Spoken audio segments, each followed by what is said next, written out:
지난 14일 국내외 언론은 일제히 속보를 냈습니다. 한국이 쿠바와 수교했다는 내용이었는데요.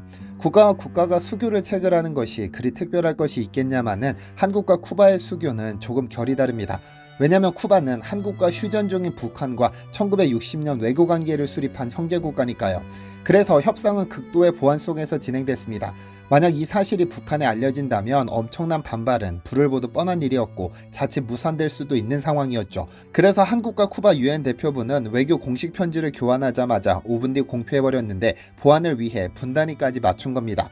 이런 사실을 전해들은 북한은 분명 뒤통수를 맞았다고 생각할 텐데, 왜냐면 쿠바는 김일성 시절부터 반미전선에서 어깨를 나란히 했던 사회주의 동지국이니까요. 그리고 사회주의 국가인 쿠바는 냉전 시대의 상징이기도 합니다. 왜 그럴까요? 제2차 세계대전 이후 약 70년간 진행된 미소 갈등은 두 국가의 자존심 싸움을 넘어 전 세계를 아우르는 하나의 시대였습니다. 그런데 소련과 미국은 쿠바를 사이에 두고 전쟁을 벌일 뻔도 했었는데 1962년 쿠바 미사일 위기 때였습니다. 1961년 당시 소련 지도자 니키타 흐르쇼프 서기장은 쿠바의 카스트로 정권을 옹호하며 미국에 대한 군사 우위를 확보하고 서방국들과의 협상 카드로 쓸 목적으로 미국 코앞의 쿠바에 장거리 미사일 기지를 설치했습니다. 아주 비밀리에 진행된 작전이었는데 우크라이나 출신 하버드대 교수이자 냉전 연구의 선구자로 불리는 셰리 플로이는 자신의 저서 핵전쟁 위기에서 1962년 소련이 약 4만 3천 명의 병력을 쿠바에 배치했었고 미국이 우려하던 미사일뿐 아니라 핵탄두가 장착된 9개의 미사일을 설치했었다는 충격적인 사실을 공개했습니다. 이 사실을 알게 된 케네디 대통령은 3차 세계대전도 불사하겠다며 강력하게 철수를 요청했고, 후르쇼프는 전면전이 더 위험하다는 생각에 쿠바로 향하던 수송전단을 다시 불러들이며 3차 세계대전은 발발하지 않았습니다. 하지만 세계는 더 큰 위협에 노출되기 시작했죠. 상대방을 굴복시키려면 반드시 핵무기 보유량을 늘려야 한다는 암묵적인 합의가 도출되면서 무지막지한 핵무기가 등장하기 시작했으니까요. 냉전시대 피크라는 80년대 미국은 2만 5천 기, 소련은 무려 4만 5천 기를 보유했으니 가히 지구 종말의 시대라 불러도 과언은 아니었습니다. 그런데 혹시 여러분은 이렇게 냉전시대의 상징이면서 북한의 형제국이기도 했던 쿠바에 한국인 피가 흐르는 후손들이 살고 있다는 사실을 아시나요? 안녕하세요, 디스멘털입니다. 지난 2007년 1월 쿠바 중앙은행이 발행한 10페소짜리 지폐에는 놀라운 그림이 그려져 있었습니다. 왜냐하면 한국 수출품이 그려져 있었으니까요. 가장 통용량이 많은 10페소 지폐 뒤에는 에너지 혁명이라는 문구와 함께 발전 설비 한 세트를 도안에 넣었는데, 이 설비는 디젤 엔진 등 발전기 구동에 필요한 설비들을 컨테이너에 담은 소규모 패키지형 발전소입니다. 바로 현대중공업이 쿠바 전역에 설치한 약 500여 개의 발전소 중 하나를 그대로 본따 그린 것이죠. 이 설비가 쿠바 전체 전력의 약 30%를 책임지고 있는데 2006년 당시 발전설비 공사장에는 피델 카스트로 쿠바 평의회 의장이 직접 찾아오기도 했는데, 그는 이 자리에서 쿠바도 빨리 한국을 배워야 한다고 격려했다고 하죠. 그런데 피델 카스트로 전 의장은 한국인에게 엄청난 호의를 가진 인물로 알려져 있습니다. 왜냐하면 그와 체게베라가 주축이 되어 성공한 쿠바 혁명에는 한국인 한 명이 깊숙하게 관여했기 때문입니다. 무슨 뜻일까요? 2019년 12월 개봉한 영화 한 편이 있습니다. 장편 다큐 영화의 특성상 큰 흥행을 기록하지는 못했지만 상당히 의미가 있는 영화입니다. 헤로니모라는 작품인데요. 이 영화는 전우석 감독의 작품인데, 그는 재미교포 변호사로 코트라 뉴욕 무역관 변호사를 지낸 인물로 변호사를 그만두고 쿠바로 날아가 찍은 첫 영화죠. 그런데 그가 영화를 찍기로 한 계기가 재미있습니다. 1959년 체게바라와 함께 쿠바 혁명을 일으켜 정권을 잡은 피델 카스트로는 집권 즉시 쿠바 내 모든 미국 자산을 국유화하면서 미국을 적으로 돌렸습니다. 이에 대한 반발로 1961년 1월 3일 미국이 국교를 단절하면서 양국은 55년간 적대 관계를 이어갔죠.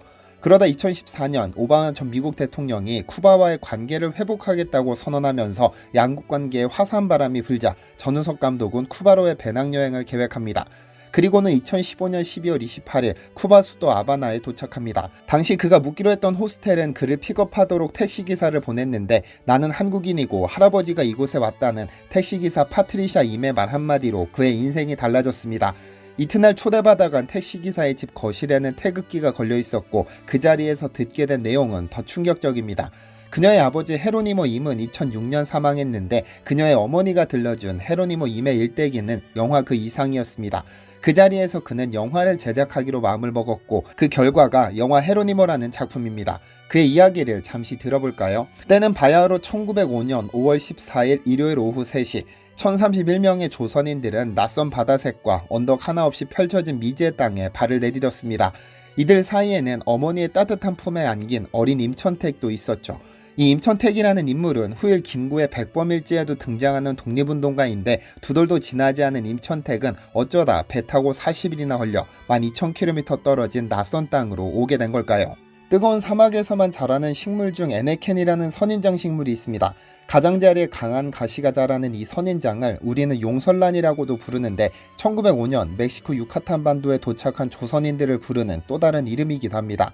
1800년대 유럽 강대국들의 전 세계에 걸친 식민지 구축은 해운업을 발달시켰고 선박에 실은 물건을 고박하기 위해서는 질긴 밧줄이 필요해졌죠. 이 질기고 질긴 밧줄의 원료 중 최고는 단연 에네켄이었고 이 에네켄이 공장처럼 재배되던 곳이 바로 멕시코 유카탄 반도였습니다. 1900년대 초 에네켄 재배로 떼돈을 번 멕시코 농장주들은 항상 노동력이 부족했는데 이들에게 노동력을 공급하겠다며 나선 이가 영국인 이민 브로커 존 마이어스입니다. 처음 그가 이 노동력 공급 사업을 떠올렸을 때 그의 머릿속에는 조선인들이 있었습니다. 몇 년 전 하와이에 도착한 조선인들은 특유의 성실함과 뜨거운 땡볕 아래에서도 군말 없이 머슴처럼 일했기 때문에 하와이 사탕수수 농장주들의 만족도가 상당했으니까요.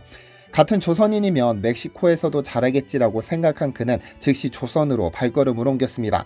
원래 멕시코 에네켄 농장은 중국인 노동자들이 잡고 있었으나 노예보다 못한 대접을 받는다는 소식이 전해지자 중국 정부는 즉각 멕시코로 팔려가는 중국인 노동자들을 출국을 금지시켜버립니다. 이런 상황을 눈여겨본 마이어스는 조선인들로 중국인들을 대체하기로 결심하고 일본의 인력 송출 회사인 대륙식민합자회사의 손을 잡고 조선 땅에서 모집 광고를 시작합니다. 4년 계약, 주택 무료 제공, 높은 임금이라는 파격적인 조건을 내건 모집 광고를 조선 언론 곳곳에 냈고 의도적으로 입소문을 내기 시작합니다. 묵서가는 1년 내내 따뜻한 그야말로 천국인데 몇 년 고생하면 평생 안락한 삶을 누릴 수 있다고 유혹하기 시작한 것이죠. 그렇게 가난한 조선을 떠나 묵서가에서 새로운 삶을 꿈꾸던 조선인 1033명이 인천 제물포항을 떠납니다. 당시 2살도 되지 않은 어린 임천택을 품에 안은 그의 어머니도 배에 올랐습니다. 영국 상선 일포도는 38일간의 긴 항해를 거쳐 멕시코에 도착했는데 아이 2명과 어른 1명이 숨졌고 배에서 아이 1명이 태어나 총 1031명이 도착했죠. 그들은 각각 25명씩 나눠 22개의 에네켄 농장으로 보내집니다. 하지만 도착한 그날부터 뭔가 잘못됐다는 사실을 깨닫습니다. 온화한 날씨라던 묵서가의 기온은 40도를 육박하는 지옥불이었고 친절할 것 같았던 농장주는 새벽 4시부터 밤 10시까지 하루 18시간씩 그들을 노예처럼 부렸으며 잠시 허리라도 세울라치면 제대로 일을 하지 않는다며 채찍 세례를 쏟아부었습니다. 강하디 강한 에네켄의 가시는 조선인들의 손가발을 무참히 찔러 상처를 냈죠. 약속된 일당은커녕 그 3분의 1도 되지 않는 일당조차 제대로 받을 수 없었고 식량도 주택도 자급자족해야 하는 상황이 됐습니다. 지금 와서 후회해봐야 12,000km 떨어진 묵서가에서 해결해야 하는 일이 되어버린 것이죠. 1905년 7월 29일자 황성신문은 멕시코 원주민 마야족의 노예 등급이 6등급인데 조선인들은 그보다 못한 7등급으로 가장 낮다. 아이를 팔에 얹고 등에 업고 길가를 배회하는 한국 여인들의 처량한 모습은 가축같이 보이는데 눈물 없이는 볼 수 없는 실정이다. 농장에서 제대로 일하지 못하며 무릎 꿇리고 채찍이 쏟아지는데 살가죽이 벗겨지고 피가 낭자한 노동자들의 비참한 모습을 차마 눈뜨고 볼 수 없다는 사설로 이억만리 타지에서 짐승보다 못한 취급을 받는 조선인들의 현실을 고발했습니다. 그렇게 짐승보다 못한 대접을 이겨낸 이들은 4년 뒤 1909년 5월 12일이 되어서야 자유의 몸이 됩니다. 자유의 몸이 된 그들은 고국으로 돌아갈 기대에 부풀기도 했지만 돌아가지는 못했습니다. 일본이 조선을 식민지배하면서 그들이 돌아가야 할 고국이 사라졌으니까요. 결국 지옥 같은 유카탄을 떠나 멕시코 곳곳으로 흩어진 조선인 중 약 274명은 다시 유카탄으로 돌아와 쿠바행을 선택했습니다. 그 중에는 임천택도 있었죠. 그가 바로 쿠바 한인 1세입니다. 18세 때 쿠바로 이주한 임천택은 결혼해 팔남매를 얻었는데 그중 큰아들 헤로니모 임은 성격이 활달하고 머리가 비상했습니다. 그가 대학을 진학할 나이가 됐을 때 그의 부모님은 이민자가 쿠바에서 무슨 대학이냐며 진학을 반대했지만 이를 포기할 수 없던 헤로니모는 가출을 감행합니다. 공부가 너무 재미있었던 그는 고집스럽게 공부에 매진해 쿠바 한인 최초의 대학생이 됩니다. 마탄사스 종합대학교에 입학한 그는 얼마 뒤 구속됐습니다. 왜냐하면 당시 쿠바에 큰 수해가 발생했는데 부패한 고위관리들이 긴급구호품을 빼돌린 사실을 알게 된 그가 비판 집회를 열었기 때문인데요. 하지만 표현의 자유를 억압한다는 것에 대한 부당함과 본인처럼 부당한 처벌을 받는 약자들을 돕겠다며 제대 후 곧장 아바나 법대로 옮기게 되는데요. 이때 만난 동갑내기 친구가 바로 피델 카스트로입니다. 흩어진 사람들, 고국을 떠날 수밖에 없는 사람, 집단의 이동을 뜻하는 디아스포라. 전 세계 곳곳의 디아스포라 중 가장 덜 알려진 것이 쿠바의 디아스포라인데 헤로니모는 어쩌면 모든 디아스포라 중 가장 높은 곳까지 진출한 인물이 아닐까 생각됩니다. 카스트로와의 교본을 쌓은 그는 체게바라와 함께 지속적으로 반정부 투쟁을 이어갔고 쿠바 공산당 정권 수립에 혁혁한 공을 세웁니다. 쿠바를 장악한 카스트로는 늘 헤로니모 임을 옆에 두고 귀하게 썼습니다. 경찰청 요원과 체게바라의 산업부 장관 시절 4년을 함께했고 산업부 차관 및 프랑스, 독일 등 전 세계 곳곳을 다니며 특수작전을 펼친 정보국 요원이기도 했던 헤로니모는 정부로부터 무려 9개의 훈장을 받았습니다.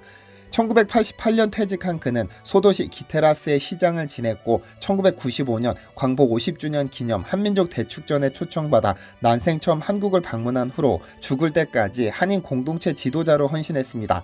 인생의 말년에 자신의 정체성을 확인하고 한인사회 재건을 위해 몸바쳤습니다. 알려진 바에 따르면 헤로니모처럼 부모를 따라 쿠바로 온 한인 후손이 약 1200명이라고 하니 이들에 대한 정부 차원의 지원도 고민해봐야 할 듯합니다. 한편 에네켄 농장에서 짐승 취급받으며 고생한 조선인들 그리고 쿠바로 떠난 한인들은 자신들의 몸이 으스러질 정도로 고된 노동에 시달렸지만 그들은 독립운동에 엄청나게 기여했습니다. 혹독한 노동으로 번 월급의 5%를 상해 임시정부로 독립자금을 지원했고 임천택 선생의 주도로 매 끼니마다 한 숟가락씩 쌀을 덜어내는 등 조국을 생각하는 마음은 조선에 살던 조선인 못지않았죠. 김구의 백범일지에는 쿠바의 임천택으로부터의 독립자금 수수가 기록되어 있기도 합니다. 우리에게는 근대 민족운동의 큰 지도자이며 또 뛰어난 민족주의 사상가로 알려진 도산 안창호 역시 약 1년간 멕시코 에네켄 농장에 있었다는 사실을 아시나요? 1909년 설립된 한인 동포조직 대한인 국민회 총회장이던 그는 1917년부터 약 10개월간 에네켄 농장을 순방했죠. 낮에는 농장에서 함께 일하고 저녁에는 강연을 하며 독립의식을 고취시켜 노동자들이 자발적으로 독립운동자금을 모았습니다.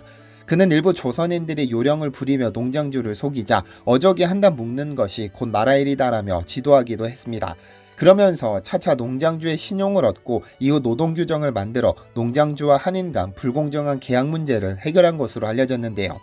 영화 헤로니모는 조국을 떠나 죽을 때까지 다시는 조국 땅으로 돌아오지 못한 애니갱들의 이야기를 담았습니다. 현재 유튜브에서 1000원이면 감상하실 수 있으니 혹 관심이 있으신 분들은 이번 주말에 한번 감상해보시는 것은 어떨까요? 시청해주셔서 감사합니다. 디시멘터리에서는 여러분의 제보를 기다립니다. 제 채널에서 다뤘으면 좋겠는 뉴스 또는 널리 알려졌으면 하는 영상은 디시멘터리 네이버.com으로 보내주시면 소중히 제작하겠습니다. 시청해주셔서 감사합니다.